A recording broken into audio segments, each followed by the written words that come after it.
जो कि सबसे पहले और सबसे तेज की रिवायत को बरकरार रखते हुए दुनिया न्यूज अपने नाज़रीन तक पहुंचा रहा है।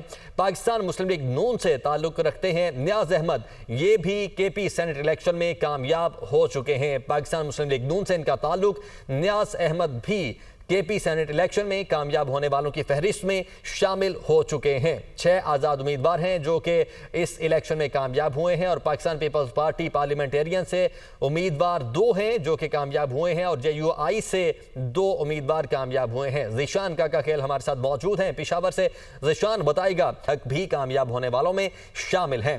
पाकिस्तान पीपल्स पार्टी पार्लियामेंटेरियन से मोहम्मद तलहा महमूद जो कि केपी सेनेट इलेक्शन में कामयाब हो चुके हैं। पाकिस्तान पीपल्स पार्टी पार्लियामेंटेरियन से इनका ताल्लुक है। मोहम्मद तलहा महमूद ये भी कामयाब होने वालों की फहरिस्त में शामिल हो चुके हैं। गैर हतमी गैर सरकारी नताज के मुताबिक पाकिस्तान पीपल्स पार्टी पार्लियामेंटेरियन से जो दूसरे अरकान कामयाब हुए हैं, रुबीना खालिद जो कि केपी सेनेट इलेक्शन में कामयाब हुई हैं।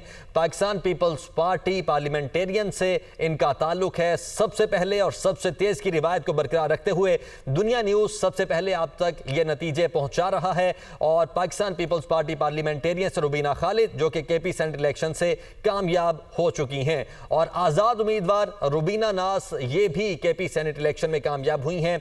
आज़ाद उम्मीदवार की हैसियत से इन्होंने इलेक्शन में हिस्सा लिया, रुबीना नास, और ये भी कामयाब हो चुकी हैं। गैर हतमी गैर सरकारी नताइज